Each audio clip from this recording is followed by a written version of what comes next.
तो मित्रों आगला लेक्चर में आपणे वात करी भारतना बेसिक जे पण मुद्दाओ छे मुद्दाओने चर्चामां लीधा के जेमां भारतना स्थान सीमा विस्तार, भारतना पाडोशी देशो, આવી બધી વાતો કરી આપણે, રાઈટ। હવે ત્યાંથી આપણે આગળ વધવું છે અને અતિ મહત્વના સાબિત થતા હોય એવા પોઈન્ટ પૈકીનો એક પોઈન્ટ ભૂપૃષ્ઠ જે છે એને આપણે ભણવું છે ને એ ભૂપૃષ્ઠના ભાગરૂપે આજે આપણે ઉત્તર અને ઉત્તર પર્વતની ઉત્તર અને ઉત્તર પૂર્વની પર્વતમાળાઓ વિશે અધ્યયન કરવું છે। દોસ્તો પર્વતમાળા સમજવી છે, એ પર્વતમાળા સમજતા પહેલા મને એટલી ખબર પડે કે પર્વત એટલે શું એ ખ્યાલ હોવો જોઈએ, એના પ્રકારો કેટલા છે એ આપણને જાણ હોવી જોઈએ, કારણ કે બેઝિક ડેટા જો હશે તો વધુ મજા આવશે। ક્વિક રિવિઝન સેશન્સ છે, વાત સાચી છે, પણ છતાં પણ જે લોકો કદાચ નવા છે એ લોકોને નવું જાણવા મળશે, રાઈટ। ઓકે, પર્વતના પ્રકાર અને હિમાલય જે છે હિમાલય વિશે આપણે સમજવું છે। પહેલા તો પર્વતોના પ્રકાર છે, પર્વતોના પ્રકાર કઈ રીતના છે એ સમજવા છે।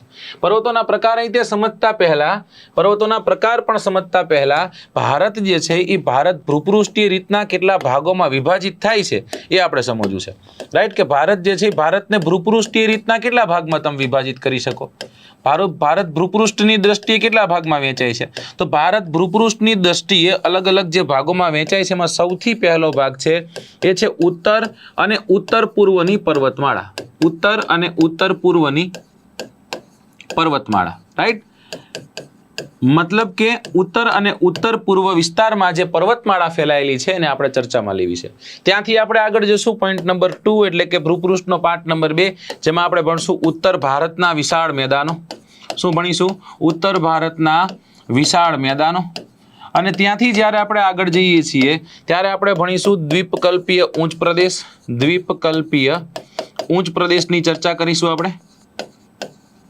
ઓકે, દ્વીપકલ્પીય ઉચ્ચ પ્રદેશ છે એને આપણે ચર્ચામાં લેશું। ત્યાંથી આપણે આગળ જઈએ છીએ પોઈન્ટ નંબર 4 એટલે કે ચોથા નંબરનો ભૂપૃષ્ઠીય ભાગ, જે ભૂપૃષ્ઠીય ભાગને આપણે કહીએ છીએ ભારતીય તટીય મેદાનો, ભારતના તટીય મેદાનો। ત્યારબાદનો આગળનો પોઈન્ટ છે એ પોઈન્ટ કયો છે દોસ્તો? તો કે એ પોઈન્ટ છે પાંચમા નંબરનો ભૂપૃષ્ઠીય ભાગ જેને આપણે કહીએ છીએ ભારતીય મરુસ્થળ, મતલબ કે ભારતનો રણ પ્રદેશ। અને છઠ્ઠા નંબરનો જે પાર્ટ છે એ પાર્ટ કયો છે? તો કે એ પાર્ટ છે ભારતના દ્વીપ સમૂહો। શું ભણીશું? ભારતના દ્વીપ સમૂહો। આવી રીતના ઉત્તર અને ઉત્તર પૂર્વની પર્વતમાળા, ઉત્તર ભારતના વિશાળ મેદાનો, દ્વીપકલ્પીય ઉચ્ચ પ્રદેશ, તટીય મેદાનો, મરુસ્થલીય વિસ્તાર અને દ્વીપ સમૂહો જે છે એને આપણે ચર્ચામાં લેવાના છે। તો સૌથી પહેલા અહીંયા આપણને શું જોવા મળ્યું? શું કીધું છે કે ભાઈ પર્વતના પ્રકારો કેટલા છે? તો આમાં લગન કોના છે? લગન છે ભાઈ પર્વતના, રાઈટ। માઉન્ટેન જેને અંગ્રેજીમાં આપણે કહીએ છીએ। પર્વત એટલે શું? પર્વત એટલે સમુદ્રની સપાટીથી લઈ 800-900 મીટર કરતા ઊંચાઈવાળો કોઈ ભૂમિભાગ છે એ ભૂમિભાગને આપણે શું કહીએ છીએ? તો એવા ભૂમિભાગને આપણે પર્વત કહીએ છીએ। પર્વતની ડેફિનેશન છે, રાઈટ। પર્વતની ડેફિનેશન શું છે? કે સમુદ્ર સપાટીથી કોઈ પણ વસ્તુ સમુદ્ર સપાટીથી નિર્ધારિત થાય છે, યાદ રાખજો। તો સમુદ્ર સપાટીથી જો 800-900 મીટર કરતા ઊંચાઈવાળો કોઈ ભૂમિભાગ છે તો એ ભૂમિભાગને આપણે કયા નામે ઓળખીએ છીએ? ભૂમિભાગને આપણે પર્વતના નામે ઓળખીએ છીએ। પર્વત કેવા હોય છે? તો કે પર્વત શંકુઆકાર હોય છે। કેવા હોય છે દોસ્તો? તો કે પર્વત શંકુઆકાર હોય છે। પર્વત કેવા હોય છે? તો કે પર્વત તીવ્ર ઢાળ ધરાવતા હોય છે, રાઈટ। પર્વત કેવા હોય છે? તો કે પર્વત નોકીલા એટલે કે અણીદાર શિખરો ધરાવતા હોય છે। અણીદાર શિખરો જે છે એ શિખરો ધરાવતા હોય છે। આની વિશેષતાઓ, આની ઉપયોગિતાઓ એ પણ આપણે ચર્ચામાં લેશું। હવે આ પર્વતના પ્રકાર કયા કયા છે, રાઈટ? આ પર્વતના પ્રકાર કયા કયા છે? એ પર્વતના પ્રકારમાં પહેલો પ્રકાર છે જેને આપણે કહીએ છીએ ગેડ પર્વત, જેને અંગ્રેજીમાં આપણે કહીએ છીએ ફોલ્ડેડ માઉન્ટેન, રાઈટ। બીજા નંબરનો પ્રકાર કયો છે? તો કે બીજા નંબરનો પ્રકાર છે એને આપણે કહીએ છીએ ખંડ પર્વત। કેવો પર્વત છે? ખંડ પર્વત, બ્લોક માઉન્ટેન। ત્રીજા નંબરનો પ્રકાર છે કયો છે? તો કે ત્રીજા નંબરનો પ્રકાર છે એને આપણે કહીએ છીએ જ્વાળામુખી પર્વત। કેવો પર્વત છે? જ્વાળામુખી પર્વત, બરાબર। ત્યાંથી આગળ જઈએ, ચોથા નંબરનો પ્રકાર કયો છે? તો કે ગુંબજ આકારનો પર્વત, ગુંબજ આકાર, જેને આપણે ડોમ શેપ્ડ કહીએ છીએ, રાઈટ। પછી તો કે પછીનો પ્રકાર જે છે, પછીનો પ્રકાર કંઈક એવો લઈ શકીએ આપણે રેસિડ્યુઅલ માઉન્ટેન એટલે કે અવશિષ્ટ પર્વત। કેવો પર્વત છે? અવશિષ્ટ પર્વત છે। તો ગેડ પર્વત, ખંડ પર્વત, જ્વાળામુખી પર્વત, ગુંબજ આકારનો પર્વત, અવશિષ્ટ પર્વત, આવી રીતના કંઈક આપણે ભણવાનું છે, ઓકે, તો સૌથી પહેલા શરૂઆત ક્યાંથી થાય ભાઈ? તો કે સૌથી પહેલા શરૂઆત થશે ગેડ પર્વતથી. ક્યાંથી થશે? ગેડ પર્વતથી. અહીંયા એક મસ્ત એવી એક ઇમેજ તમને દર્શાવી છે કે બે પ્લેટો જ્યારે ટકરાય છે, એ બે પ્લેટો ટકરાવાના કારણે આ ટેક્ટોનિક પ્લેટ્સ છે, રાઈટ? આ ક્રસ્ટનો મતલબ થાય કે પૃથ્વીનું સૌથી ઉપરનું, પૃથ્વીનું બાહ્ય આવરણ છે. આ બાહ્ય આવરણ જે છે એની ઉપરની જે સપાટીનો ભાગ છે, રાઈટ, એ બે એકબીજા સાથે જ્યારે ટકરાય છે, બે પ્લેટો નજદીક આવી, જેને અભિસારી પ્લેટ કહીએ આપણે, એ બે પ્લેટો જ્યારે નજદીક આવે છે, એકબીજા સાથે ટકરાય છે દોસ્તો, અને એ ટકરાવાના કારણે આ જે સ્થળાકૃતિનું સર્જન થાય છે, આ સ્થળાકૃતિને આપણે કયા નામે ઓળખીએ છીએ? આ સ્થળાકૃતિને આપણે ઓળખીએ છીએ ગેડ પર્વતના નામે. અંગ્રેજીમાં આને શું કહીએ છીએ? અંગ્રેજીમાં આને આપણે કહીએ છીએ फोल्डेड माउंटेन. केवा माउंटेन है? आ फोल्डेड माउंटेन है. हिंदी में अगर आप पढ़ रहे हो तो वहां पर लिखा होगा कि ये वलित पर्वतमाला है. कैसी पर्वतमाला है? वलित पर्वतमाला. જ્યારે પૃથ્વીની સપાટીને કોઈ પણ કારણોસર કોઈ એક બાજુ કે બંને બાજુ દબાણ લાગે ત્યારે પૃથ્વીનો પોપડો જે છે, પૃથ્વીનો પોપડો સંકોચાય છે અને લહેર આકાર સ્થળાકૃતિનું સર્જન કરે. આ લહેર આકાર, ગળી આકાર સ્થળાકૃતિને આપણે ગેડ પર્વતના નામે ઓળખીએ છીએ. ફોર એક્ઝામ્પલ, P1 નામની કોઈ પ્લેટ છે અને કોઈ એક P2 નામની પ્લેટ છે. જ્યારે બે પ્લેટો એકબીજાની નજીક આવતી હોય તો એને આપણે શું કહીએ છીએ? નજદીક આવે છે દોસ્તો, તો નજદીક આવે છે તેને આપણે કહીએ છીએ અભિસારી પ્લેટ. કઈ પ્લેટો છે? અભિસારી પ્લેટ. હવે જો બે રીતના હોઈ શકે. એક જ પ્લેટ મૂવેબલ હોય, એક જ પ્લેટ આવતી હોય, અને કાં પછી એવું બને બે મોરે મોરો હોય. પણ બે પ્લેટો જ્યારે એકબીજા સાથે અથડાય છે અને ઓવરલેપ થાય છે એકબીજા ઉપર, રાઈટ, કોઈ પણ જેનો દળ વધુ છે એ નીચે સબડક થશે અને જેનું દળ ઓછું છે એ ઉપર આવશે. જ્યારે ઉપર આવે છે, ઉપર ઉઠે છે ને જે સ્થળાકૃતિ સર્જાય છે, આ સ્થળાકૃતિને આપણે કયા નામે ઓળખીએ છીએ? આ સ્થળાકૃતિને આપણે ગેડ પર્વતના નામે ઓળખીએ છીએ. કેના નામે ઓળખીએ છીએ? ગેડ પર્વતના નામે, રાઈટ. પછી તમે એમ કહેશો કે સાહેબ ગેડ પર્વતના એક્ઝામ્પલ્સ જે છે, એક્ઝામ્પલ્સ કદાચ પ્રશ્નમાં પૂછે તો, રાઈટ, તો તમે કહી શકો ઘણા બધા ગેડ પર્વતના ઉદાહરણો છે. જેમાં બહુ મોટા મોટા ગેડ પર્વતની વાત કરું તો રોકી માઉન્ટેન છે. આ રોકી માઉન્ટેન કઈ જગ્યા પર છે? તો કે રોકી માઉન્ટેન છે એ ઉત્તર અમેરિકામાં આવેલું છે. ક્યાં આવેલું છે? ઉત્તર અમેરિકા ખંડ છે, ત્યાં આવેલો છે, બરાબર. ત્યારબાદ એક હજી આવું નવું જ છે, એન્ડીઝ માઉન્ટેન. બહુ પૂછાય છે એન્ડીઝ માઉન્ટેન ને રોકી માઉન્ટેન. એન્ડીઝ માઉન્ટેન ક્યાં જોવા મળશે આપણને? દક્ષિણ આફ્રિકામાં જોવા મળશે. ક્યાં જોવા મળશે? દક્ષિણ આફ્રિકામાં. જે જગ્યા પર તમને બહુ સારી એવી માત્રામાં ખનિજો પ્રાપ્ત થશે. આ વિસ્તારમાં બહુ સારી એવી માત્રામાં ખનિજો આપણને જોવા મળશે, રાઈટ. લિથિયમ આયન બેટરી, એ લિથિયમની જ્યારે ભારતમાં શોધ થાય છે, ભારતમાં જે તે વિસ્તારમાં લિથિયમ મળે છે દોસ્તો, ત્યારે ફરી એક વખત ચર્ચામાં આવે છે કે ભાઈ લિથિયમનો સૌથી વધુ જથ્થો ક્યાં ધરબાયેલો છે? તો આ ચીલી ને એ બધા દેશો છે, એ દેશોમાં લિથિયમ જે છે, લિથિયમ સર્વાધિક આપણને પ્રાપ્ત થતું જોવા મળે. એન્ડીઝ માઉન્ટેન છે. આની સાથે સાથે વિશ્વની સૌથી યુવાન ગેડ પર્વતમાળા હોય તો એને આપણે હિમાલયના નામે ઓળખીએ છીએ. આ હિમાલય ક્યાં આવેલો છે? તમને બધાને જાણશે કે હિમાલય જે છે, હિમાલય ભારત અને એ એશિયા ખંડના ભારત નામના દેશમાં સ્થિત છે. ઓકે, તો આવા ઘણા બધા એક્ઝામ્પલ્સ છે, બરાબર. આ જ ગેડ પર્વત છે, ઊંચાણવાળો પર્વત છે, એ પર્વત ઘસાય છે, એ પર્વતનું ઘસારણ અને વિદારણ થાય છે, રાઈટ. અને અંતે ઇરોઝન અને વિધરિંગના કારણે જો એ ભાગ, એનો અવશિષ્ટ કોઈ ભાગ વધ્યો છે દોસ્તો, તો એને અવશિષ્ટ ગેડ કહેવાય. તો અરવલ્લી પર્વતમાળા પણ શું છે? અરવલ્લી પર્વતમાળા પર, અરવલ્લી પણ એક ગેડ પર્વત જ છે, પણ કેવો ગેડ છે? તો કે અવશિષ્ટ ગેડનું ઉદાહરણ છે. કેવો ગેડ છે? આ અવશિષ્ટ ગેડ પર્વતમાળા છે. તો ગેડ પર્વત વિશે આપણને આટલું ખ્યાલ હોવું જોઈએ. કોઈ એક પ્લેટ પૃથ્વી જે છે, આંતરિક બળના કારણે પૃથ્વી છે, એ પૃથ્વીનો ઉપરનો પોપડો છે, એ પૃથ્વીનો ઉપરનો પોપડો કોઈ કારણસર એક બાજુથી ન તે કે પછી બંને બાજુથી જ્યારે દબાણ લાગે છે, દબાણ લાગતા જે ગળિયાકાર સ્થળાકૃતિનું સર્જન થાય છે, એને આપણે ગેડ પર્વતના નામે ઓળખીએ છીએ. ત્યાંથી આપણે આગળ જશું અને આગળ જઈને જોશું ખંડ પર્વત એટલે શું. ખંડ પર્વત એટલે જેને આપણે અંગ્રેજીમાં શું કહીએ છીએ? અંગ્રેજીમાં આને બ્લોક માઉન્ટેન કહીએ છીએ. શું કહીએ છીએ? બ્લોક માઉન્ટેન કહીએ છીએ, રાઈટ. હોસ્ટ પર્વતના નામે પણ આને જ ઓળખવામાં આવે છે. જો દોસ્તો, આમાં પણ કઈ રીતના અહીંયા જે બ્લોક્સ દેખાડ્યા છે કે જ્યારે કોઈ આંતરિક બળ એટલે કે એન્ડોજીનિયસ ફોર્સ લાગે છે, પૃથ્વીની અંદર પણ ઘણા બધા પરિબળો કામ કરતા હોય છે, બરાબર. પૃથ્વીની અંદર પણ ઘણા બધા બળો લાગતા હોય છે, પૃથ્વીની બહાર પણ ઘણા બધા બળો લાગતા હોય છે. આંતરિક બળો અને બાહ્ય બળોના કારણે પૃથ્વીની ઉપર સ્થળાકૃતિઓનું સર્જન થાય છે. જ્યારે કોઈ આંતરિક બળ અથવા તો ભૂસંચલનની કોઈ પ્રક્રિયા થાય છે અને એ પ્રક્રિયાના અંતે સપાટીનું જે સ્તર છે એ સ્તર ભંગ થાય છે. એનું શું થાય છે? સપાટીનું સ્તર ભંગ થાય છે. અને સ્તર ભંગ થાય છે ત્યારે વચ્ચેના ભાગને છોડી બંને બાજુનો ભાગ જે છે એ દબાણમાં આવતા કે દબાણ લાગતા એ ભાગ જે છે એ ભાગ નીચે બેસી જાય છે. શું થાય છે દોસ્તો? એ નીચે બેસી જાય છે. રાઈટ? કઈ રીતના? જો આ એક સમયે આ બધા સમાન હતા, બરાબર? પહેલે હમ ऐसे थे फिर ऐसे हो गए, बराबर ने? बिफोर एंड आफ्टर ની વાત છે, આવી રીતના કંઈક હતું. ઓકે, પણ હું કોઈ કારણોસર આંતરિક બળોના કારણે કોઈ ભૂમિભાગ જે છે આ બે સાઈડનો ભૂમિભાગ છે એ નીચે દબાઈ ગયો તો આ ભાગ ઉપસી ગયો, આ ભાગ જે છે એ ઊંચો આપણને જોવા મળ્યો. રાઈટ? કે પછી આંતરિક બળના કારણે કોઈ દબાણ લાગતા, કોઈ બળ લાગતા કોઈ એક ભૂમિભાગ આમ ઉપસી આવે છે. એ ભૂમિભાગને પણ આપણે શું કહીએ છીએ? ખંડ પર્વત કહીએ છીએ. આ જે ઊંચાણવાળો ભાગ રહ્યો એને આપણે શું કીધું? એને આપણે કીધું ખંડ પર્વત. એ સાહેબ તો ઓલી અહીંયા વચ્ચે જે જગ્યા થઈ એને શું કહેશું? આને આપણે કહેશું ખીણ. આને આપણે શું કહેશું દોસ્તો? ખીણ કહેશું, ખાઈ કહેશું, રિફ્ટ વેલી કહેશું. ઓકે, ચલો. તો સાહેબ આની ડેફિનેશન કઈ રીતના બનશે? આની ડેફિનેશન જો આપણે કદાચ સમજવી હોય તો કઈ રીતના સમજવી પડશે? એવી રીતના સમજવી પડશે કે જ્યારે આંતરિક બળ અથવા તો ભૂસંચલનની પ્રક્રિયા, કેવા બળ? આંતરિક બળ અથવા તો ભૂસંચલનની પ્રક્રિયાના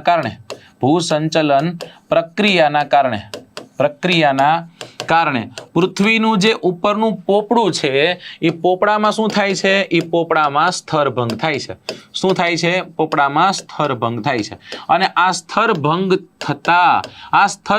થતા કોઈ એક ભાગ ઉપસી આવે છે કે કોઈ બે ભાગ, મતલબ કે ત્રણ બ્લોક્સ છે, બરાબર? એક કોઈ બ્લોક ઊંચો આવી ગયો કે પછી કોઈ એક ભાગ નીચે ધસી ગયો. બંને તરફથી ભાગ નીચે ધસી જાય એટલે તમે કદાચ ઓલું મૂવી જોયું હશે. મૂવીમાં જે હોય હીરો છે, રાઈટ? એમ કે ભાઈ આ કરવું હોય એ ત્રણ પગલા કે 2 પગલા આગળ આવો, બરાબર? એટલે બધા શું કરે? 2 પગલા પાછા આવ્યા જાય. એટલે એ વ્યક્તિ જાવેદ જાફરી હોય છે અને એ જાવેદ જાફરી એમ કહે છે કે દર વખતે હું જ આગળ કેમ આવી જાઉં છું એમ. તો આમાં એવું જ છે કે 2 ભાગ છે, 2 ભાગ શું થાય છે? 2 ભાગ દબાઈ જાય છે એટલે ઓટોમેટિકલી આ ભાગ ઊંચકાઈ જાય છે, ઓટોમેટિકલી આ ભાગ ઊંચો દેખાય છે. તો આવા પ્રકારના પર્વતને આપણે બ્લોક માઉન્ટેન અથવા તો ખંડ પર્વત કહીએ. આજુબાજુના પ્રદેશો નીચે બેસી જાય, અમુક ભાગ યથાવત સ્થિતિમાં રહેલો હોય, રાઈટ? અને છતાં ઊંચો બની જાય. આવી રીતના તૈયાર થતા જે પર્વતો છે એ પર્વતોને આપણે શું કહીએ છીએ? એ પર્વતોને આપણે ખંડ પર્વતના નામે ઓળખીએ. સાહેબ કોઈ એક્ઝામ્પલ્સ આના એક્ઝામ્પલ્સમાં આપણે લઈ શકીએ સાતપુડા પર્વત શ્રેણી. આના એક્ઝામ્પલમાં લઈ શકીએ આપણે વિંધ્યાચલ પર્વત શ્રેણી. કઈ પર્વત શ્રેણી? વિંધ્યાચલ પર્વત શ્રેણી. ભારતની વિંધ્યાચલ અને સાતપુડા આ પર્વત શ્રેણીઓ છે એ બંને ખંડ પર્વતનું એક્ઝામ્પલ છે. કદાચ ન ખ્યાલ હોય કહી દઉં કે પશ્ચિમ ઘાટ જે ભારતની સૌથી લાંબી ઉત્તર દક્ષિણ ફેલાયેલી પર્વતમાળા છે એ પણ ખંડ પર્વતનું જ એક્ઝામ્પલ છે. ઓકે, ચલો. તો આ થઈ ગયો ખંડ પર્વત. ખંડ પર્વતથી આગળ આવીએ. ખંડ પર્વતથી આગળ જતા આપણને જે પર્વત જોવા મળે છે એ છે ઘુમ્મટ આકાર. આ ઘુમ્મટ આકાર પર્વતનું બીજું નામ પણ છે. આને આપણે કહીએ છીએ ડોમ શેપ્ડ,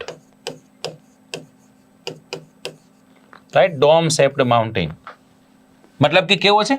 તો ડોમ બન્યો હોય ને, હમણાં ગણેશ ઉત્સવ આવશે તો ગણેશ ઉત્સવમાં ડોમ બન્યા હશે, એની અંદર મસ્ત રીતના ગણેશજી બિરાજમાન હશે.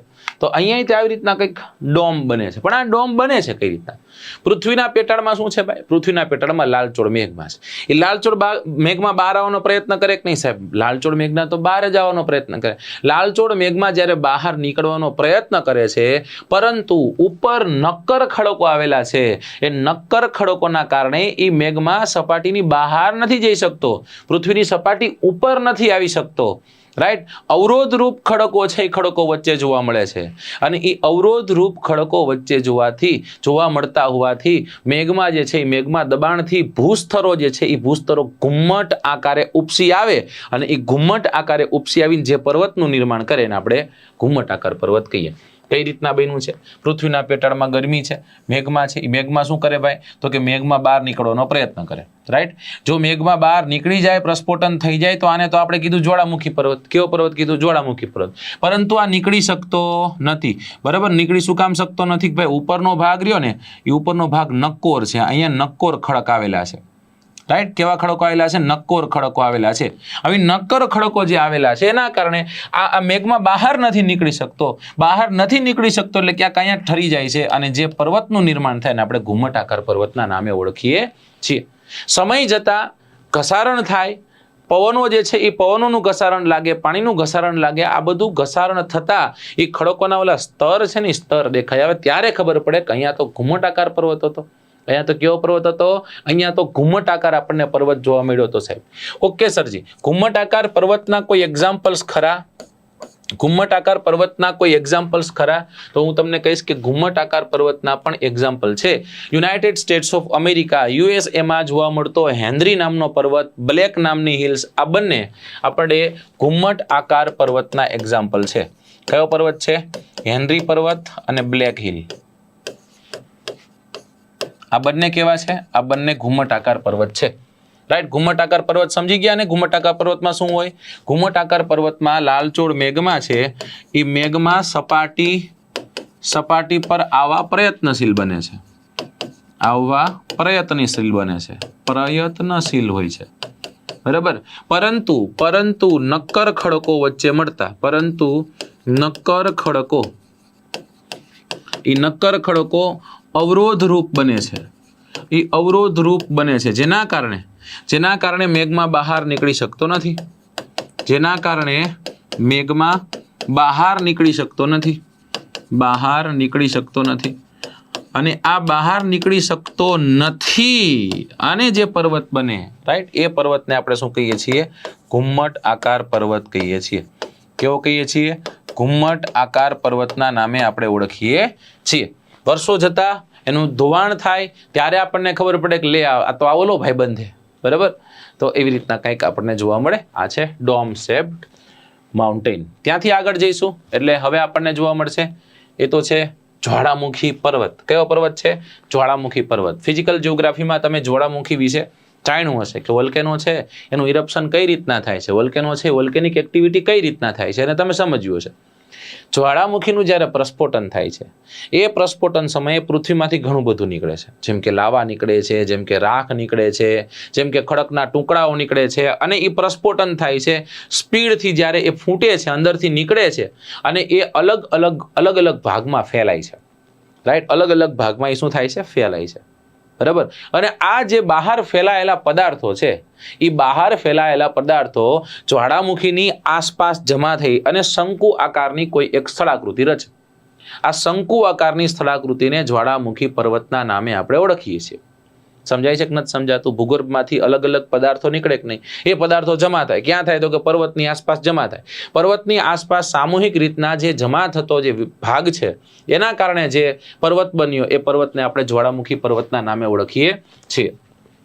ફરી એક વખત વાત તો એની જ છે. જો અહીંયા આ જ્વાળામુખી વેન્ટ છે, મતલબ કે અહીંયાથી આ મેગ્મા ચેમ્બર છે, અહીંયા જ બધું છે, જે છે બધું અહીંયા જ છે. બહાર નીકળવાનો પ્રયત્ન કર્યો, ધડાકા સાથે નીકળ્યો. રાઈટ. આમાં આપણને એસ જોવા મળી, એટલે કે રાખ જોવા મળ્યા, ગેસના ક્લાઉડ્સ જોવા મળ્યા, મતલબ કે અલગ અલગ ગેસ જોવા મળ્યો. રાઈટ. અને બન્યું શું દોસ્તો? તો કે બન્યું ક્રેટર. બરાબર. આ જે ખાડો બન્યો એને આપણે શું કહીએ? આપણે ક્રેટર કહીએ છીએ. ઓકે. તો એ જ્વાળામુખીનું પ્રસ્ફોટન થયું છે. શું છે? આ જ્વાળામુખીનું પ્રસ્ફોટન થયું. તો કે જ્વાળામુખી પર્વત બને કઈ રીતના? જ્વાળામુખી પર્વતનું નિર્માણ કઈ રીતના થાય? તો કે જ્વાળામુખી પર્વતનું નિર્માણ ભૂગર્ભમાં રહેલો મેઘમાં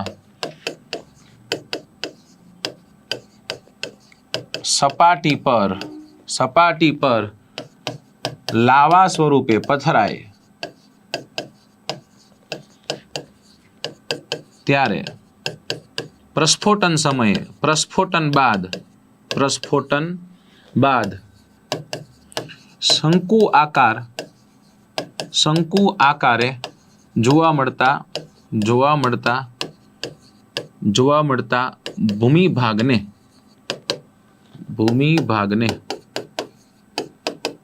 જ્વાળામુખી પર્વતના નામે ઓળખવામાં આવે છે. કયા પર્વતના નામે ઓળખવામાં આવે? જ્વાળામુખી પર્વત. સાહેબ એક્ઝામ્પલ્સ ખરા? એક્ઝામ્પલ્સ બધા ના હોય તો આના કેમ ન હોય? રાઈટ. વિસુવિયસ નામનો એક જ્વાળામુખી છે. રાઈટ. ક્રાકાટોઆ નામનો જ્વાળામુખી છે. કયો છે? ક્રાકાટોઆ. વિસુવિયસ.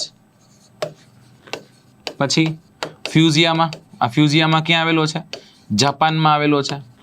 બરાબર. કદાચ ભારતમાં આવો તો ભારતમાં પણ એક જ્વાળામુખી ઉદ્ગાર છે અને એને એક્ટિવ વોલ્કેનો આપણે કહીએ છીએ. અને એ કયો છે તો કે એ આપણો બેરન નામનો ટાપુ છે. કિલીમંજારો છે, એ કિલીમંજારો પણ આનું એક્ઝામ્પલ છે. તો આ બધા એક્ઝામ્પલ્સ છે, આને પણ યાદ રાખજો. કદાચ આવનારી આ જે તમારી પરીક્ષા છે, પરીક્ષામાં એવી રીતના પૂછે કે નિમ્નલિખિત કથનો તપાસી અને યોગ્ય વિકલ્પ પસંદ કરો, પછી જ્વાળામુખી આપ્યા હોય, જ્વાળામુખીના એક્ઝામ્પલ્સ આપ્યા હોય અને કઈ જગ્યા પર સ્થિત છે એ દીધું હોય, અલગ અલગ પ્રકારના એક્ઝામ્પલ્સ આપ્યા હોય, પર્વત દીધો હોય, આમે દીધું હોય અવશિષ્ટ પર્વત, ગેડ પર્વત, આ પર્વત, ઓલો પર્વત, ને સામે પર્વતના નામ દીધા હોય. જોડકું જોડવાનું કે ગમે ત્યાંથી ગમે એમ પૂછે, આપણે તૈયાર રહેવાનું. તો આથી આગળ જશું આપણે એટલે આપણને જોવા મળશે અવશિષ્ટ પર્વત. કેવો પર્વત છે? અવશિષ્ટ પર્વત, જેને આપણે રેસિડ્યુઅલ માઉન્ટેનના નામે ઓળખીએ છીએ. કેના નામે ઓળખીએ છીએ? રેસિડ્યુઅલ માઉન્ટેનના નામે આપણે ઓળખીએ છીએ. અવશિષ્ટ પર્વત નિર્માણ કઈ રીતના પામે, નિર્માણ આનું કઈ રીતના થાય છે સમજીએ. વિશાળ કદનો કોઈ ભૂમિભાગ છે, એ ભૂમિભાગ ઉપર લાંબા સમય સુધી ઘસારણ થતું રહેતું હોય છે. અને એ ઘસારણ જ્યારે થાય અને પછી બાકી રહેલો જે પર્વત, જે બાકી રહેલી અવસ્થામાં જોવા મળે ને, ઘર્ષિત અવસ્થામાં જોવા મળે, એને આપણે અવશિષ્ટ કે શેષ પર્વતના નામે આપણે ઓળખીએ છીએ. રેસિડ્યુઅલ માઉન્ટેનના નામે એને આપણે ઓળખીએ છીએ. શું કીધું છે કે વિશાળ કદના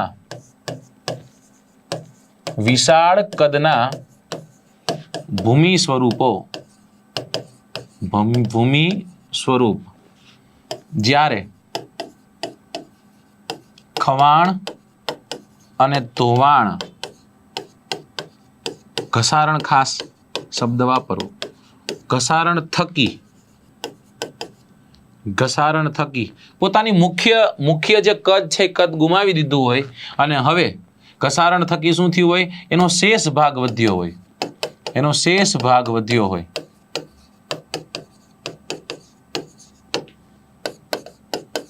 તેવી ભૂસંરચનાને અવશિષ્ટ પર્વતના નામે ઓળખવામાં આવે છે. કયા પર્વતના નામે ઓળખવામાં આવે છે? અવશિષ્ટ પર્વતના નામે ઓળખવામાં આવે છે. અંગ્રેજીમાં શું કહીએ છીએ? રેસિડ્યુઅલ માઉન્ટેન કહીએ છીએ.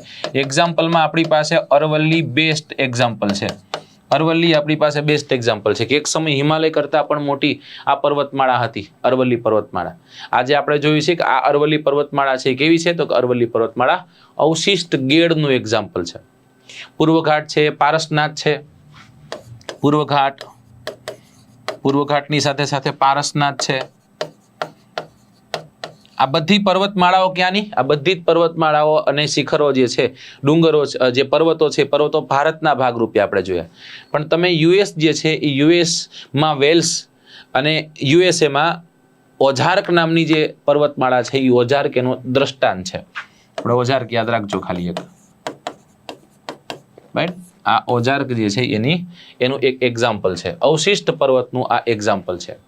યુએસમાં ને યુકેમાં વેલ્સ આવે, બરાબર? કારણ કે લાસ્ટ વર્લ્ડ કપ રમાણો ત્યારે તમે જોયું હશે, સાંભળ્યું હશે ક્યાંક કે જે ઇંગ્લેન્ડ અને વેલ્સમાં રમાણો હતો લાસ્ટ વર્લ્ડ કપ, કે જેમાં રોહિત શર્માએ 5 સેન્ચુરી મારી હતી.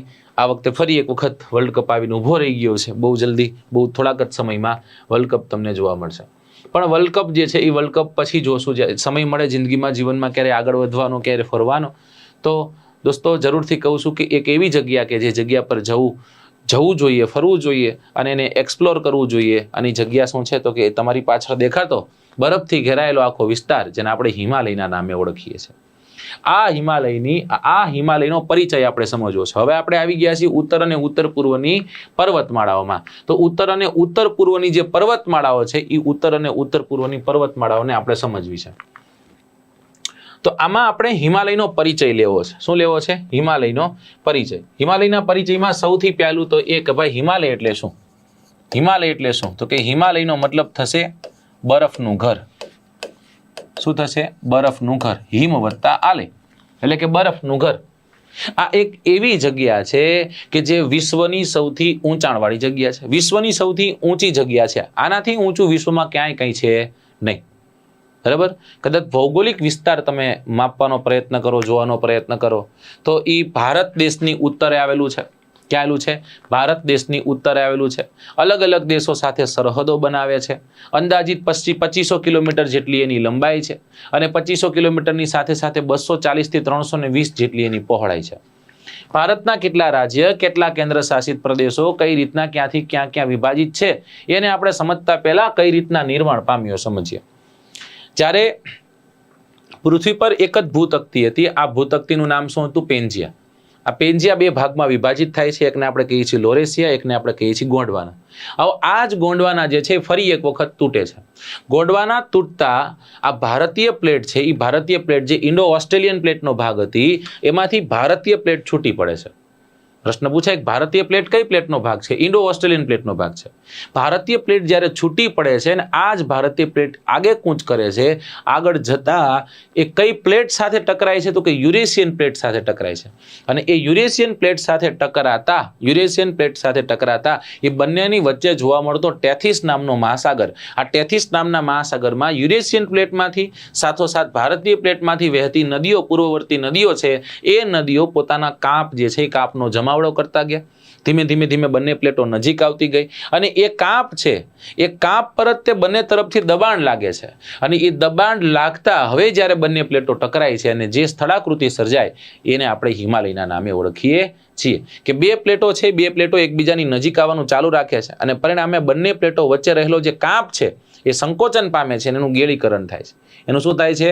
એનું ગેળીકરણ થાય છે. અને આવી રીતના ભારતમાં હિમાલયની 3 અલગ અલગ શૃંખલાઓનું નિર્માણ થાય.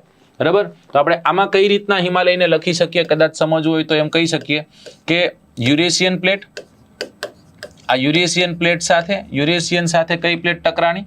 તો કે યુરેશિયન પ્લેટ સાથે ટકરાય છે ઇન્ડિયન પ્લેટ. આપણે ઇન્ડો ઓસ્ટ્રેલિયન પ્લેટ કહીશું. Indo Australian plate. જો અત્યારે ઇન્ડો ઓસ્ટ્રેલિયન પ્લેટનો ભાગ નથી, સમજો, પણ ઇન્ડો ઓસ્ટ્રેલિયન પ્લેટનો ભાગ હતો, ત્યાંથી ઇન્ડિયા છૂટું પડે છે. ઇન્ડિયા છૂટું પડીને યુરેશિયન પ્લેટ સાથે ટકરાય છે. યુરેશિયન પ્લેટ સાથે ટકરાતા બંનેની વચ્ચે આપણને શું જોવા મળ્યું હતું? તો કે બંનેની વચ્ચે આપણને જે મહાસાગર જોવા મળ્યો હતો, જેનું નામ હતું ટેથીસ મહાસાગર.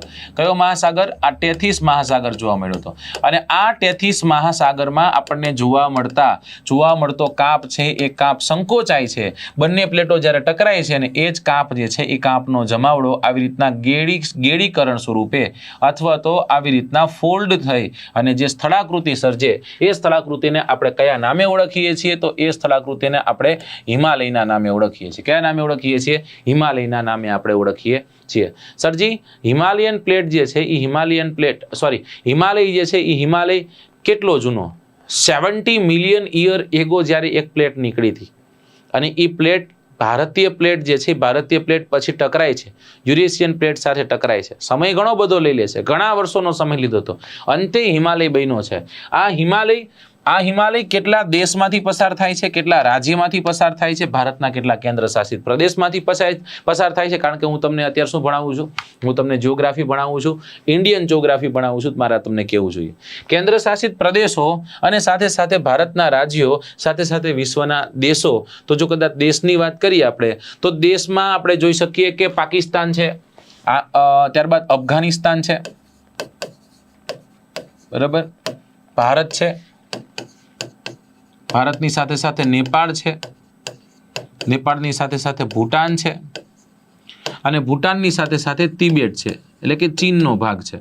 અને આગળ જતા આ જ હિમાલયની ઉપશાખાઓ જે મ્યાનમારમાં પણ જાય છે. ક્યાં જાય છે? મ્યાનમાર નામના દેશમાં પણ જાય છે. એની ઉપશાખા છે, એને અલગ નામે કંઈક આપણે ઓળખીએ છીએ, પણ છે તો કંઈ જ તે.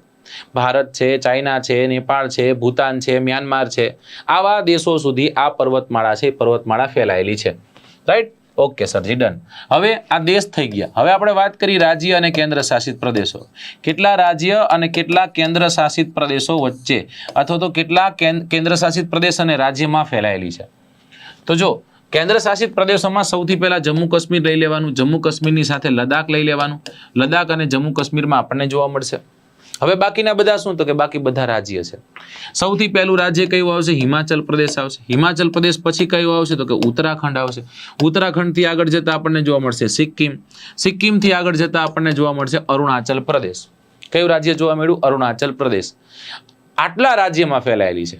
પછી અરુણાચલ પ્રદેશમાંથી એ ફરી અને જ્યારે ભારત અને મ્યાનમારની સરહદે જાય, એ પૂર્વાંચલના હિમાલયમાં, એમાં આપણે એની ઉપશાખાઓ સ્વરૂપે જોઈ શકીએ. અને એ ઉપશાખાઓ ક્યાં ક્યાં છે? તો કે અરુણાચલ પ્રદેશમાં છે, ત્યારબાદ નાગાલેન્ડમાં છે, નાગાલેન્ડની સાથે સાથે મણિપુરમાં છે, અને મણિપુરની સાથે સાથે મિઝોરમમાં છે. ક્યાં છે? મિઝોરમમાં છે. રાઈટ. તો આટલા કેન્દ્ર શાસિત પ્રદેશ અને રાજ્યોમાં હિમાલય ફેલાયેલો છે. સાહેબ હિમાલયની પૂર્વ પશ્ચિમ અને ઉત્તર દક્ષિણની લંબાઈ પણ અહીંયા સાથે સાથે લઈ લઈએ. ઉત્તર દક્ષિણમાં કેટલો ફેલાયેલો છે? ઉત્તર દક્ષિણમાં એ કેટલો ફેલાયેલો છે? તો 240 થી લઈ અને 320 કિલોમીટર સુધી, 240 કિલોમીટરથી લઈ અને 320 કિલોમીટર સુધી ફેલાયેલો છે. જ્યારે પૂર્વ પશ્ચિમની વાત કરીએ તો મેઇન તો આ જ છે. પૂર્વ પશ્ચિમની જો કદાચ વાત કરવાની થાય તો આ હિમાલય અંદાજિત કેટલા 2500 કિલોમીટર જેટલો વ્યાપ ધરાવે છે. આ 2500 કિલોમીટરના વ્યાપ સાથે વિશ્વની સૌથી લાંબી પૂર્વથી પશ્ચિમ તરફ ફેલાયેલી જો કોઈ પર્વતમાળા હોય તો એ પર્વતમાળા એટલે બીજી કોઈ નહીં, જેને આપણે હિમાલયના નામે ઓળખીએ છીએ. સાહેબ કોઈ નદીઓ છે જે નદીઓ હિમાલયનું સીમાંકન કરતી હોય? તો હા, 2 નદીઓ છે. આ બંને નદીઓ હિમાલયની સરહદ બનાવે. એક સાઈડ નદી છે સિંધુ અને એક સાઈડ નદી છે બ્રહ્મપુત્રા. તો આ બ્રહ્મપુત્રા અને સિંધુ નામની નદીની વચ્ચે હિમાલય ફેલાયેલો છે. પછી આ જ હિમાલય છે એ હિમાલય અલગ અલગ શાખાઓમાં વિભાજિત છે. હિમાલયના પરિચયમાં જ આપણે લીધું. હિમાલયનું વિભાજન છે એ હવે વિભાજન આપણે સમજવાનો પ્રયત્ન કરવો છે કે હિમાલયનું વિભાજન કઈ રીતના થયું. હિમાલયનું વિભાજન 2 રીતના થાય છે. હિમાલયનું વિભાજન 2 રીતના થાય છે. એક કદાચ સ્થાનના આધારે કે પછી ઉત્તરથી દક્ષિણમાં, રાઈટ, ઉત્તરથી દક્ષિણમાં ફેલાયેલી ટેકરીઓના આધારે. મતલબ કે કદાચ એનો ક્રમ કઈ રીતના છે ઉત્તરથી દક્ષિણમાં, એવી રીતના થઈ શકે. અને એક છે પ્રાદેશિક રીતના, રાઈટ. પ્રાદેશિક રીતના વિભાજન છે એને પણ આપણે ભણવું છે, પ્રાદેશિક વિભાજન. અને બીજું જે છે એને આપણે કહીએ છીએ દિશા આધારિત. કેવું આધારિત? દિશા આધારિત વિભાજન. તો આ દિશા આધારિત વિભાજન છે એમાં કદાચ આપણે જઈએ પહેલા 2 નંબરનો જે પોઈન્ટ છે ને આપણે સમજવાનો પ્રયત્ન કરીએ. એમાં આપણે હિમાલયની 4 શૃંખલાઓ મુખ્ય જોશું, જેમાં 3 શૃંખલાઓ ક્યાં છે? 3 શૃંખલાઓ આપણને જોવા મળશે ભારતમાં, અને એક શૃંખલા જે છે એ એક શૃંખલા આપણને ક્યાં જોવા મળશે? એક શૃંખલા આપણને જોવા મળશે તિબેટમાં. ક્યાં જોવા મળશે? તિબેટ સાથે સાથે ભારતના કોઈ ભૂમિભાગમાં છે પણ મુખ્યત્વે તિબેટમાં છે. તો આ દિશા આધારિત અથવા તો ઉત્તરથી દક્ષિણ જો આવી રીતના ક્રમમાં કદાચ જોવાનો પ્રયત્ન કરીએ, હિમાલયને સમજવાનો પ્રયત્ન કરીએ તો હિમાલય કેટલા ભાગમાં વિભાજિત થાય છે? સૌથી પહેલા આપણને જોવા મળશે ટ્રાન્સ હિમાલય. કયો હિમાલય જોવા મળશે? ટ્રાન્સ હિમાલય. ટ્રાન્સ હિમાલય પછી આપણને શું જોવા મળશે? મહાહિમાલય. મહાહિમાલય પછી આપણને શું જોવા મળશે? તો કે આપણને જોવા મળશે લઘુ હિમાલય, લેસર હિમાલય. અને લઘુ હિમાલય પછી શું જોવા મળશે? તો કે છેલ્લે લાસ્ટ શિવાલિક જોવા મળશે. ટ્રાન્સ હિમાલય, મહાહિમાલય, લઘુ હિમાલય અને શિવાલિક ઉત્તરથી દક્ષિણમાં આવી રીતના આપણે જોવાનો પ્રયત્ન કરીએ. જ્યારે આપણે પ્રાદેશિક રીતના જોઈએ તો પ્રાદેશિક રીતના કેટલા ભાગમાં વિભાજિત થાય છે? પ્રાદેશિક રીતના કેટલા ભાગમાં વિભાજિત થાય? 4 ભાગમાં. પ્રાદેશિક રીતના 4 ભાગમાં વિભાજિત થાય. કયા 4 ભાગ છે? પહેલું છે જેને આપણે કહીએ છીએ કાશ્મીર અથવા પંજાબ હિમાલય. કાશ્મીર અથવા પંજાબ હિમાલય. બીજું કયું છે? બીજું છે કુમાઉ હિમાલય. ત્રીજું કયું છે? નેપાળ હિમાલય. અને ચોથું કયું છે? તો કે અસમ હિમાલય. સર સિડની બુરાડ નામના એક વ્યક્તિએ પ્રાદેશિક રીતના હિમાલયનું વિભાજન કર્યું, એને પણ આપણે સમજવાનો પ્રયત્ન કરીશું, રાઈટ. પણ હવે દિશા આધારિત લીધું છે તો સૌથી પહેલો જે ભાગ હોય એને આપણે સૌથી પહેલા ભણી. સૌથી પહેલા જેના લગ્ન હોય એના લગ્ન પહેલા કરવાના. ટ્રાન્સ હિમાલયના લગ્ન પહેલા છે તો ટ્રાન્સ હિમાલયને આપણે પહેલા સમજી લેવાનું. ટ્રાન્સ હિમાલય ક્યાં આવેલો છે, કેટલી ઊંચાઈ પર છે, શું ભણવાનું, શું લેવાનું, બધું જે લેવાનું બધું અહીંયા આપણે લઈ લેશું. ઓકે. જો કદાચ તમે ભારતનો મેપ જોયો હોય તો,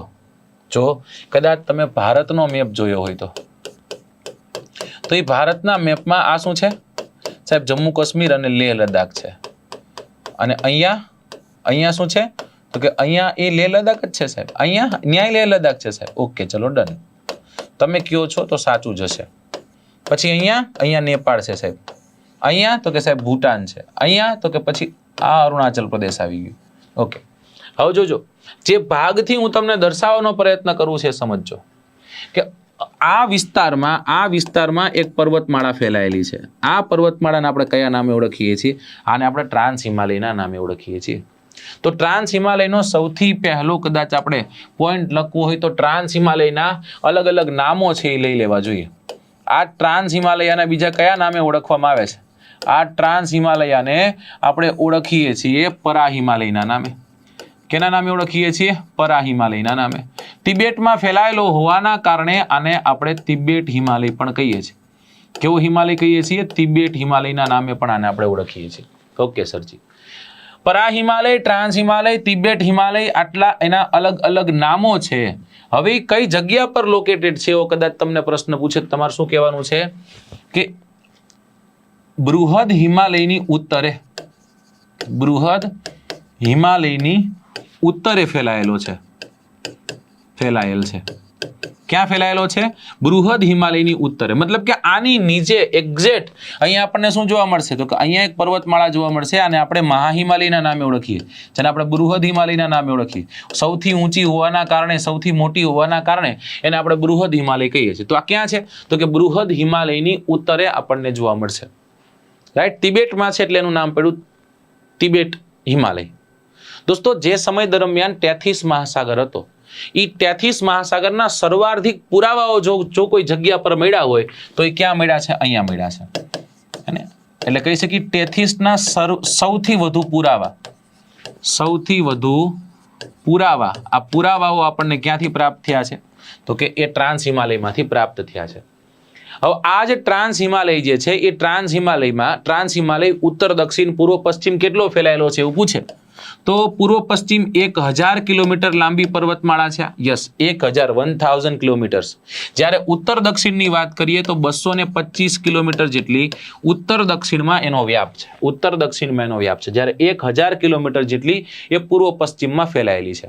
હવે જો આમાં અગત્યની કોઈ શ્રેણીઓ છે તો કે હા છે. એમાં સૌથી પહેલી શ્રેણી અત્યારે જે મેં તમને દર્શાવી એનું નામ છે કૈલાસ. એનું નામ શું છે દોસ્તો? કૈલાસ. હા સાહેબ, આવું ક્યાં સાંભળ્યું છે? ક્યાં સાંભળ્યું છે? તો કે કૈલાસ યાદ આવતા તરત આપણને કૈલાસ માનસરોવર યાદ આવે. શું યાદ આવે? કૈલાસ માનસરોવર યાદ આવે. માનસરોવરના હંસલાઓ આપણે કંઈક ભણતા કે આવો તો ટકોર દઈને આવજો, આ મહેફિલમાં એમ જટ લઈને ના આવશો, મોહનતણા માનસરોવરના મૂર્તિ છીએ અમે, તમે લાવો તો કલેવર હંસોનો લઈને આવજો, બાકી ભાઈબંધ આવતા નહીં. આવો તો હટીને આવજો, દાદ બાપુ કહે છે. એમ કહે છે કે આવો તો ટકોર દઈને આવજો. ઓકે, તો માનસરોવર છે એ માનસરોવર અહીંયા જોવા મળશે. આ માનસરોવર માનસરોવર હિન્દુની સાથે સાથે બૌદ્ધ, રાઈટ, બૌદ્ધની સાથે સાથે તિબેટમાં પડાતો એક ધર્મ જેને આપણે બોન કહીએ છીએ, એ બોન ધર્મના અનુયાયીઓ, બૌદ્ધ ધર્મના અનુયાયીઓ, આ બધા આપણને અહીંયા જોવા મળશે. સર્વાધિક બૌદ્ધ મોનેસ્ટ્રીઓ પણ તમને આ જ વિસ્તારમાં જોવા મળશે. તો આટલું યાદ રાખવાનું. તો કારાકોરમની વાત કરી, કૈલાસની વાત કરી. આજ કૈલાસ માનસરોવર છે જે એક તીર્થ સ્થળ છે, સૌથી મહત્વનું એક સરોવર પણ છે અને ભારતના 5 પવિત્ર સરોવર પૈકીનું એક આ સરોવર છે. ભારતમાં એક સમય હતું, અત્યારે વિશ્વના 5 પવિત્ર સરોવરમાં આ માનસરોવરનું નામ આવે છે. આ જ માનસરોવર ઇર્દ ગિર્દના વિસ્તારમાંથી ઘણા બધા ગ્લેશિયરો છે. ગ્લેશિયરો એટલે કે હિમનદીઓ. આ જ હિમનદીઓ છે એ હિમનદીઓમાંથી ઘણી બધી ભારત અને ભારતના વિસ્તારમાં વહેતી મોટી નદીઓ છે એ પ્રવાહિત થાય છે અથવા તો ઉદ્ગમ પામે છે. જેમાં આપણે સિંધુનો સમાવેશ કરી શકીએ, જેમાં આપણે ગંગાની સતલજનો સમાવેશ કરી શકીએ અને બ્રહ્મપુત્રનો સમાવેશ કરી શકીએ. બધી જ નદીઓ માનસરોવરની ઇર્દ ગિર્દથી ક્યાંકથી ઉદ્ભવ પામે છે. ઓકે સર, આ જ માનસરોવર, આ જ કૈલાસ જ્યારે ભારતમાં આવે ને, બરાબર, કૈલાસ શ્રેણીની વાત થઈ છે કારણ કે અત્યારે ભારતમાં ગમ્યાથી ગમે આવે છે. હમણાં તે એક ભાઈ છે, એ ભાઈ પબજીમાં 5 ઇન્ટરનેશનલ મેડલ મેળવી લીધા. પાકિસ્તાન તરફથી 5 મેડલ લઈ આવ્યો ભાઈ. ઓકે, તો ગમ્યાથી ગમે આવે છે અત્યારે. તો અહીંયા એક રેન્જ છે જેનું નામ છે કારાકોરમ. ત્યાંથી આગળ જતા એક રેન્જ છે જેનું નામ છે લદ્દાખ અને હજી એક શ્રેણી છે જેનું નામ છે જાસ્કર શ્રેણી. કઈ શ્રેણી છે? જાસ્કર શ્રેણી. ઉપર કઈ છે? કારાકોરમ. એની ઉપર કઈ છે? લદ્દાખ. અને એની ઉપર કઈ છે? તો કે જાસ્કર શ્રેણી. આવી 3 સમાંતર શ્રેણીઓ ફેલાયેલી છે અને આ 3 શ્રેણીઓ છે ક્યાં દોસ્તો? તો કે 3 શ્રેણીઓ આપણને જોવા મળશે ભારતમાં. આનું નામ શું છે? આનું નામ છે કારાકોરમ. આનું નામ શું છે દોસ્તો? તો કે આનું નામ છે લદ્દાખ. આનું નામ શું છે? લદ્દાખ. અને એની નીચે કઈ છે? તો કે એની નીચે એક શ્રેણી છે જેનું નામ છે જાસ્કર. ઓકે, તો હવે લદ્દાખ અને જાસ્કરને થોડી ખરખી રીતના બતાવી દઈ, નથી સમજવા તૈયાર. ઓકે, ચલો, આ લદ્દાખ થઈ ગઈ અને આ થઈ ગઈ જાસ્કર. તો ભારતમાં પરા હિમાલયના ભાગરૂપે, ટ્રાન્સ હિમાલયના ભાગરૂપે કોઈ પર્વત શ્રેણીઓ ફેલાયેલી છે? 100% ફેલાયેલી છે. કઈ ફેલાયેલી છે? એકનું નામ છે કારાકોરમ. એકનું નામ શું છે? કારાકોરમ. કારાકોરમ નહીં, કારાકોરમ. બીજાનું નામ છે લદ્દાખ અને ત્રીજાનું નામ છે જાસ્કર આવી અલગ અલગ પર્વત શ્રેણીઓ છે. યાદ રાખવા માટે કાંઈ યાદ નહીં રાખવાનું, યાદ રાખવાનું કલેજા. શું યાદ રાખવાનું? કલેજા. ઘરે જા નહીં, કલેજા. કારાકોરમ, લદાખ અને જાસ્કર ક્રમમાં, ઉત્તરથી દક્ષિણમાં ક્રમમાં કે તો પહેલા કારાકોરમ લેવાની, પછી લદાખ લેવાની, પછી લેવાની જાસ્કર. તો આવી પર્વત શ્રેણીઓ અહીંયા ફેલાયેલી છે. વારાફરતી વારા બધાના લગ્ન આવે. પહેલા કોના લગ્ન આવશે? પહેલા કારાકોરમ શ્રેણીના લગ્ન આવશે.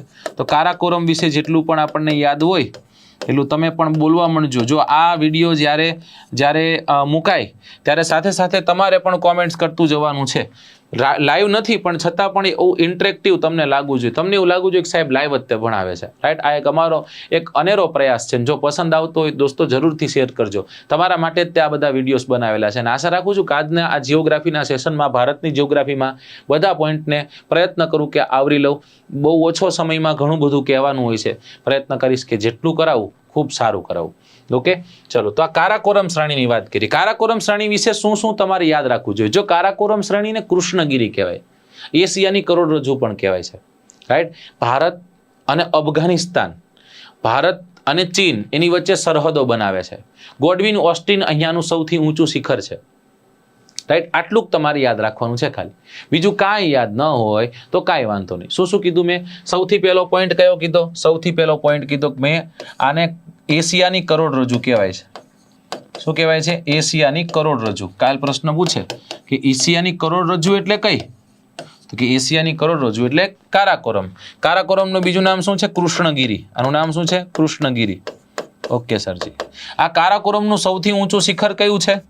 તો કે સૌથી ઊંચું શિખર, આ સૌથી ઊંચું શિખર છે જે ભારતનું પણ સૌથી ઊંચું શિખર છે, કારાકોરમનું પણ સૌથી ઊંચું શિખર છે, વિશ્વનું બીજા નંબરનું સૌથી ઊંચું શિખર છે. નામ શું છે આનું? તો કે આનું નામ છે K2. બીજું નામ શું છે એનું? બીજું નામ છે એનું ગોડવિન ઓસ્ટિન. શું નામ છે? ગોડવિન ઓસ્ટિન. સાહેબ સાહેબ કેટલા કિલોમીટર, કેટલા મીટર? કિલોમીટર નો આવે, મીટર આવે. 8,611 મીટરની ઊંચાઈ પર. અને કઈ જગ્યા પર સ્થિત છે? તો કે પાકિસ્તાન ઓક્યુપાઈડ કાશ્મીરના વિસ્તારમાં સ્થિત છે, જે ભારત અને પાકિસ્તાન વચ્ચે વિવાદમાં છે. કેમાં છે? વિવાદમાં છે. પણ આપણે તો આટલું જ નહીં, આપણા એન્કોરનું ઈરાન સુધીનું બધું આપણું જ છે એવું જ માનવાનું છે. પાકિસ્તાન ઓક્યુપાઈડ કાશ્મીરમાં આ ફેલાયેલું છે. આ કારાકોરમ એક એવી જગ્યા છે કે જે જગ્યા પર તમને ઉત્તર ધ્રુવ અને દક્ષિણ ધ્રુવને બાદ કરી તમને સર્વાધિક ગ્લેશિયર જોવા મળશે. શું જોવા મળશે? ગ્લેશિયર જોવા મળશે. સાહેબ ગ્લેશિયર એટલે શું? ગ્લેશિયરનો મતલબ થાય હિમ નદી. સાહેબ કેવી કેવી હિમ નદી છે? એમાં સિયાચીન નામની છે. કયું છે? સિયાચીન નામનું ગ્લેશિયર, હિસ્પાર નામનું ગ્લેશિયર, બાલતોરા નામનું ગ્લેશિયર અને બિયાફો નામનું ગ્લેશિયર, રાઈટ? આવો કંઈક છે. કયું છે? સિયાચીન, હિસ્પાર, બાલતોરા, બિયાફો વગેરે જેવા ગ્લેશિયર્સ અહીંયા આપણને જોવા મળશે. આ સિયાચીન નામનું ગ્લેશિયર કઈ જગ્યા પર સ્થિત છે? તો દોસ્તો યાદ રાખજો, નુબ્રા વેલીમાં સ્થિત છે. અને નુબ્રા નહીં, એ આપણા માટે વપરાતો શબ્દ નહીં. નુબ્રા નામની એક વેલી છે, નુબ્રા નામની નદી છે જે શ્યોકની સહાયક છે, રાઈટ? અને શ્યોક છે એ શ્યોકની પણ હજી એક સહાયક નદી છે. એનું નામ છે ગલવાન, રાઈટ? તો ભારત અને ચીન વચ્ચે ગલવાન ઇન્સિડન્ટ વિશે તમે ક્યાંક સાંભળ્યું હશે. તો એ બધી જે ભેગી થઈને ક્યાં જાય? શોકમાં જાય. પણ એ નુબ્રા નામની નદી, નુબ્રા વેલી છે, એ નુબ્રા વેલીમાં ત્યાં આપણને સિયાચીન જોવા મળે. આ સિયાચીન એક એવી જગ્યા છે કે જે જગ્યા પરથી તમને ચીન દેખાય છે, મતલબ કે પાકિસ્તાનને ભારતનો ભાગ જે ચીનને આપી દીધેલો છે એ દેખાય છે. સાથે સાથે તમને પાકિસ્તાન દેખાય છે અને ભારત તો દેખાય જ તે. પણ ગ્લેશિયર સિયાચીન આપણા પક્ષે છે. સિયાચીન વિશ્વનું સૌથી ઊંચું બેટલફિલ્ડ પણ છે, રાઈટ? અહીંયા સૌથી ઊંચાઈ પર જે યુદ્ધ લડાનું હતું, એ યુદ્ધ સૌથી ઊંચાઈ પર લડાનું હતું, આ સિયાચીન પર લડાનું હતું. ને એમાં પણ કોણ જીતે? વ્યવહારિક વાત છે કે જ્યારે ઇન્ડિયન આર્મી આવે ત્યારે પછી દે ભીખા દે, બરાબર ને? ગોબા જ ઉપાડ લેવાના હોય. હવે આ તે કારાકોરમ શ્રેણીમાં ઘણી બધી તમને ઘાટીઓ જોવા મળશે, જેમાં તમને કારાકોરમ ઘાટી જોવા મળશે, કારતાગ નામની ઘાટી જોવા મળશે, ખુંજેરાબ, ખાસ યાદ રાખજો, ખુંજેરાબ નામની એક ઘાટી અહીંયા જોવા મળશે. વેલી ઇંગ્લિશમાં એને આપણે શું કહીશું? વેલી કહીશું. ઓકે, ચલો. તો કારાકોરમમાં આટલું યાદ રાખજો. કારાકોરમથી આગળ જશું. કારાકોરમથી આગળ જતા આપણને શું જોવા મળશે? કારાકોરમથી આગળ જતા આપણને જોવા મળશે લદાખ શ્રેણી. કઈ શ્રેણી છે? લદાખ નામની શ્રેણી છે. ઓકે, આ લદાખ નામની શ્રેણી, આના ઉપરથી લદાખ છે, લદાખ એક કેન્દ્ર શાસિત પ્રદેશનું નામ પણ છે. પણ ક્યાં સ્થિત છે એવું પૂછે તો જો બૃહદ હિમાલયની ઉત્તરે શું હતી? આખી ટ્રાન્સ હિમાલય હતી, બરાબર? પણ એ ટ્રાન્સ હિમાલયમાં ભારતમાં સૌથી ઉત્તરે શું હતું? તો કે ભાઈ હતું કારાકોરમ. એટલે અહીંયા શું છે, ઉત્તરે શું છે, ઉત્તરે કારાકોરમ છે, અને દક્ષિણે શું છે, તો કે દક્ષિણે આપણને જોવા મળશે જાસ્કર શ્રેણી. જો કેવા પ્રશ્ન નાખે, મને ઓળખો, ઉત્તરે આ અને દક્ષિણે આ ફેલાયેલા છે, તો હું અહીંયા ફેલાયેલી છું, તો હું કોણ છું, તો હું કોણ છું એ કહી દેવાનું કે ભાઈ તું છે ને એ તું લદ્દાખ છે. એનું નામ શું છે, એનું નામ છે લદ્દાખ. દોસ્તો હિમાલયનો પટ્ટો, મહા હિમાલય 6100 મીટરની ઊંચાઈવાળો પટ્ટો. હવે જ્યારે વરસાદ, જ્યારે પવનો આવે છે, પવનો ટકરાય છે, ઉપર જાય છે, પણ 6100 મીટરને પાર કરીને ક્યાંથી પવનો જવાના? ઓકે, અને એટલે એ પવનોમાં કાંઈ ભેદ નથી વધતો જે કદાચ પાછળ પડે તો. અને એટલા જ માટે એ આ મહા હિમાલયનો જે પાછળનો ભાગ છે ને, એ પાછળનો ભાગ વાતાભિમુખ અને વાતાવિમુખ, આ વાતાવિમુખ ભાગ છે, આ વાતાવિમુખ ભાગમાં બહુ ઓછી વર્ષા થાય. અને જ્યારે બહુ ઓછી વર્ષા થાય તો એની આર્દ્રતાનું પ્રમાણ પણ ઓછું હોય, સૂકું વાતાવરણ હોય. સૂકું વાતાવરણ હોવાના કારણે આ લદ્દાખ ક્ષેત્ર છે, એ લદ્દાખ ક્ષેત્ર એક કોલ્ડ ડેઝર્ટ છે. એટલે કે લદ્દાખનું એક શીત રણ છે, ઠંડુ રણ અહીંયા આવેલું છે. ભારતમાં 3 રણો છે, પૈકીનું એક રણ છે અહીંયા. તો લદ્દાખમાં આપણે આટલું રાખશું, આટલું યાદ રાખશું, રાઈટ. આ લદ્દાખ શ્રેણી એવું શું કરશે? જો પ્રશ્ન પૂછાઈ ગયો છે એક વખત કે સિંધુ નામની નદી કઈ બે પર્વતમાળાઓ વચ્ચેથી વહે છે, તો એ લદ્દાખ અને જાસ્કરની વચ્ચેથી વહે છે. અને અહીંયાથી એક નદી નીકળતી હતી, નદીનું નામ હતું શ્યોક, જે જૈન કોને મળે, સિંધુને. તો તમે મને કહીજો, શ્યોક અને સિંધુની વચ્ચે જળ વિભાજક કોણ બને? શ્યોક અને સિંધુ, આની વચ્ચે જળ વિભાજક કોણ બને? જળ વિભાજક તરીકે બને છે લદ્દાખ શ્રેણી. કઈ શ્રેણી છે? લદ્દાખ શ્રેણી. આ પ્રશ્ન પણ પૂછાઈ ગયો છે, પ્રશ્ન પૂછાઈ શકે છે. અને આ જ લદ્દાખ શ્રેણી છે જે જગ્યા પર સૌથી ઊંચો એક પાસ આવેલો છે, સૌથી ઊંચો એક ઘાટ આવેલો છે, સૌથી ઊંચો એક લા આવેલો છે. તિબેટી ભાષામાં એને લા કહેવાય. પાસ, ઘાટ, સાહેબ શું છે? દુર્ગમ પહાડી વિસ્તારમાં એક સ્થળથી બીજા સ્થળને જોડતો કોઈ રસ્તો છે, તો એને આપણે પાસ લાના નામે ઓળખીએ દોસ્તો. અને આનું નામ છે ખારદુંગલા પાસ. કયો પાસ છે દોસ્તો? ખારદુંગલા પાસ છે. આ ખારદુંગલા પાસ સૌથી ઊંચાઈ પર આવેલો પાસ છે, જે 5.3 કિલોમીટરની ઊંચાઈ પર છે.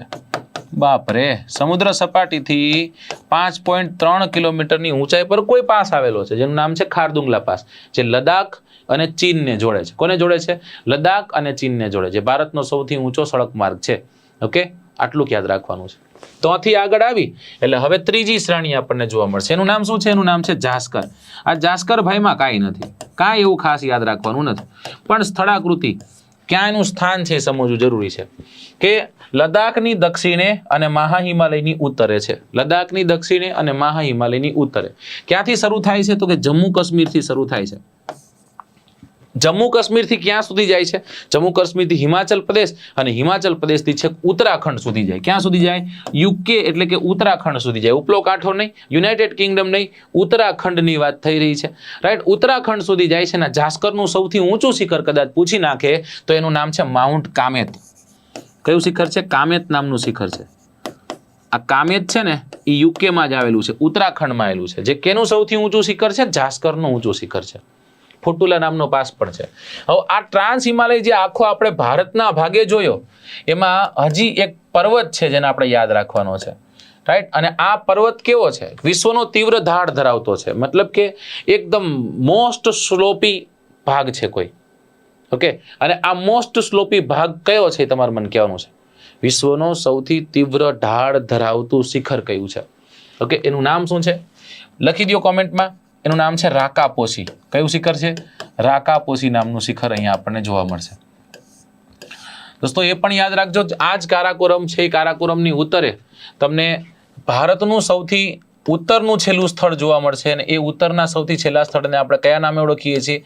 એને આપણે ઓળખીએ છીએ ઇન્દિરા કોલના નામે. કેના નામે ઓળખીએ છીએ? ઇન્દિરા કોલના નામે ઓળખીએ છીએ. આ આ જે કારાકોરમ શ્રેણી છે, લદ્દાખ શ્રેણી છે, જાસ્કર શ્રેણી છે, ઘણી બધી નદીઓ ત્યાંથી ઉદ્ભવે કે પછી એ નદીઓ વચ્ચે જળ વિભાજક તરીકે કામ કરતી આપણને જોવા મળે છે. માઉન્ટ કામેત 7.5 કિલોમીટર જેટલી ઊંચાઈ ધરાવે છે. આ પણ યાદ રાખવાનું છે. કૈલાસની વાત કરી નાખી આપણે વાત કરી નાખી ભારતના પક્ષે જે આપણને ટ્રાન્સ હિમાલય મેળો છે એની વાત કરી નાખી. હવે ત્યાંથી આપણે આગળ જઈએ છીએ અને ભણીએ છીએ અતિ મહત્વનો હોય એવો, બરાબર, આના વગર ચાલે જ નહીં, બધા વગર ચાલશે તારા વગર નહીં, એવું જે છે એવો હિમાલય જેને આપણે કહીએ છીએ. કયો હિમાલય? જેને આપણે કહીએ છીએ બૃહદ હિમાલય. નામ આના બીજા કોઈ? આના બીજા ઘણા બધા નામ છે. આને બર્ફીલા હિમાલય પણ કહેવાય છે. શું કામ ભાઈ? બરફ વધુ છે એટલા માટે. ઓકે, ચાલો કાંઈ વાંધો સાહેબ. આંતરિક હિમાલય પણ કહેવાય છે. કેવો હિમાલય કહેવાય છે? આંતરિક હિમાલય.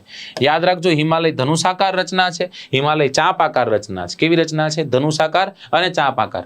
આની સાથે સાથે આનું હજી એક નામ છે દોસ્તો, આને આપણે હિમાદ્રી પણ કહીએ છીએ. શું કહીએ છીએ? આને આપણે હિમાદ્રીના નામે ઓળખીએ. હિમાદ્રી કે આંતરિક હિમાલય કે બર્ફીલા હિમાલય કે બૃહદ હિમાલય કે પછી અંગ્રેજીમાં ધ ગ્રેટર હિમાલય કે. તો આ બધી વાતો કોની કરી રહ્યા છે એ લોકો? તો એ વાતો કરી રહ્યા છે આ ભાઈબંધની, જેનું નામ છે બૃહદ હિમાલય. શું છે? બૃહદ હિમાલય. સાહેબ ક્યાંથી ક્યાં સુધી ફેલાયેલો, કઈ રીતના છે, બધું હું તમને સમજાવું. જો તમે ભારતનો મેપ જોયો હોય તો, ભારતનો મેપ જો કદાચ તમે જોયો હોય તો, એ ભારતના મેપમાં બરાબર વધુ આપણે બહુ મોટું નથી બનાવવું, કારણ કે તો પછી ડેટા નહીં હમાય ન કર. આ ભારતનો મેપ છે, જે જરૂર છે એ જ આપણે લઈએ.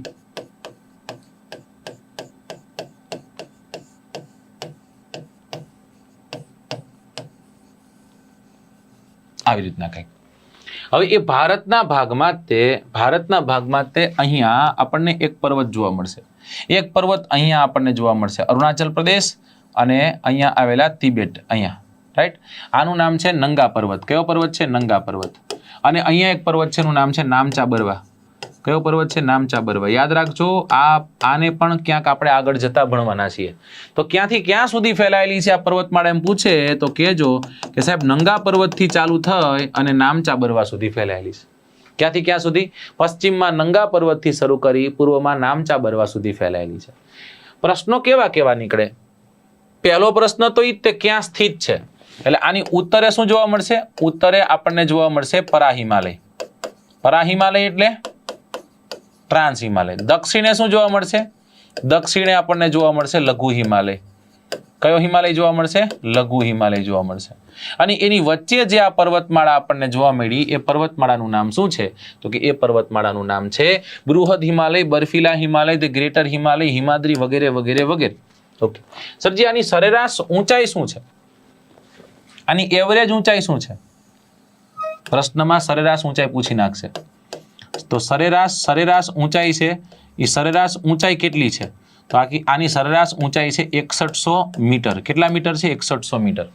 વિશ્વના સૌથી ઊંચા શિખરો અહીં આપણને જોવા મળશે. સૌથી ઊંચા શિખરો અહીં આપણને જોવા મળવાના છે. પશ્ચિમથી પૂર્વ તરફ ફેલાયેલો છે.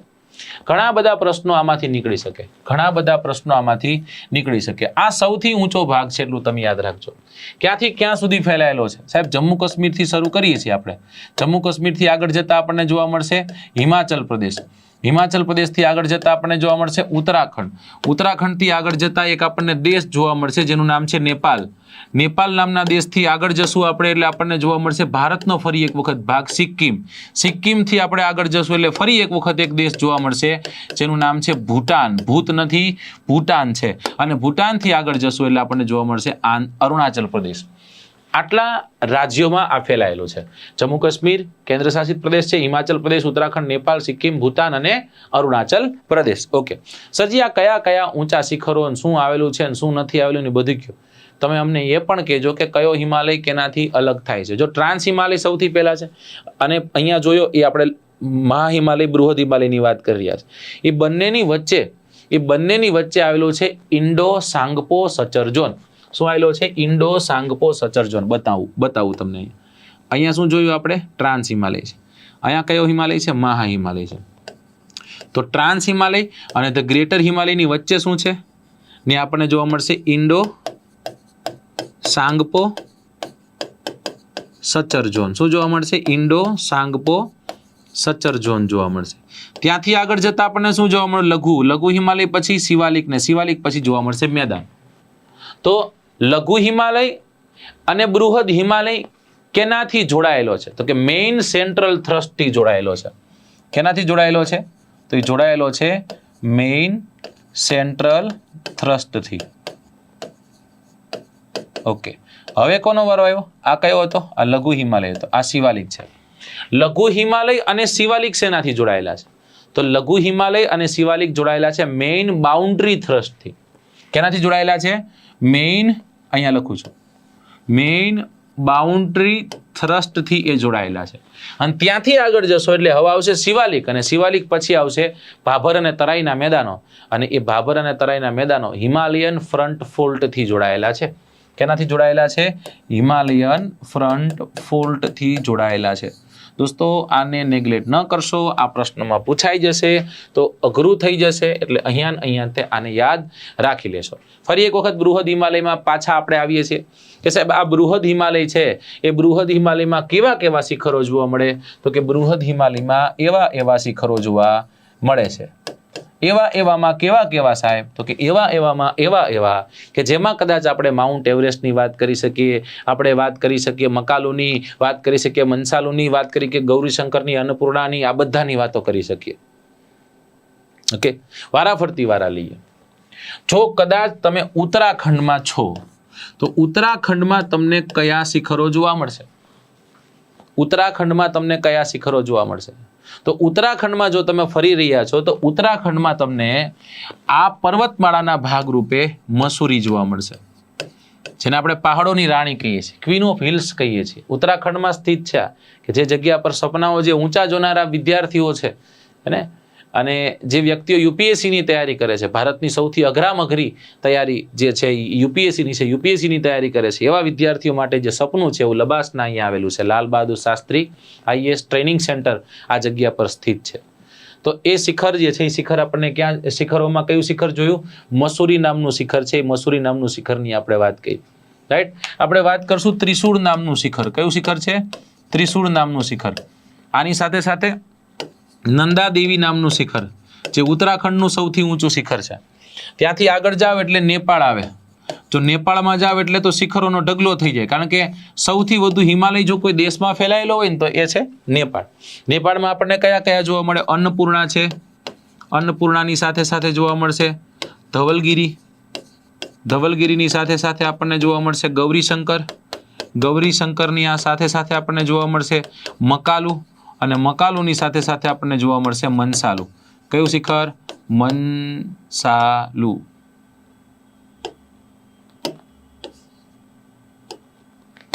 મનસાલુ, આવા શિખરો જોવા મળશે. યાદ રાખવા માટે શું કે ભાઈ ધવલગીરીને ભૂખ રાખી, ગૌરીશંકર સાથે બજારમાં ગયા, બજારમાં જઈને બકાલું લીધું, બકાલું સાથે સાથે અન્નપૂર્ણા, બાકી રહી ગયું મુખ્ય મેઇન વસ્તુ ભૂલી ગયા, અને એ છે એવરેસ્ટ. એવરેસ્ટનો મસાલો થયો, એવરેસ્ટનો મસાલો લીધો, બકાલું લીધું કોણ? તો કે ધવલગીરી ગૌરીશંકરે. અન્નપૂર્ણાનો લોટ લીધો ને પછી રોટલી ખાય અને મજા. બરાબર, તો આવા શિખરો અહીંયા આવેલા છે. આ બધામાં સૌથી ઊંચું શિખર છે એવરેસ્ટ, કે જેની ઊંચાઈ આપણે યાદ રાખવી જોઈએ.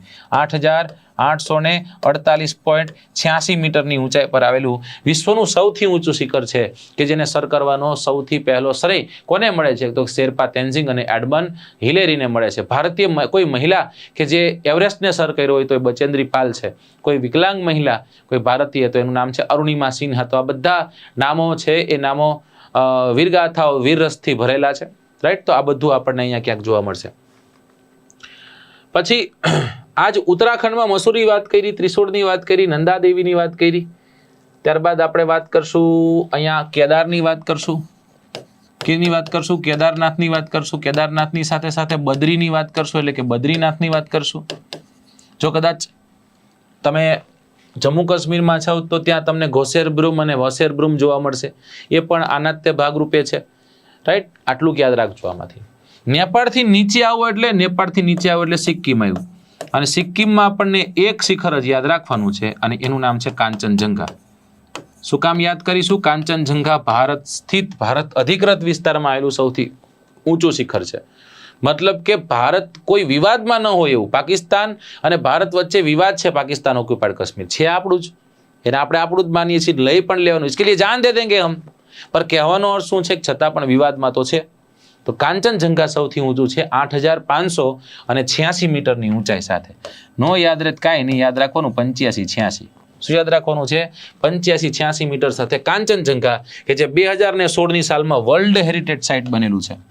શું બનેલું છે? 2016માં વર્લ્ડ હેરિટેજ સાઇટ. કાંચનજંઘા યાદ રાખજો. કાંચનજંઘા એક નેશનલ પાર્ક પણ છે.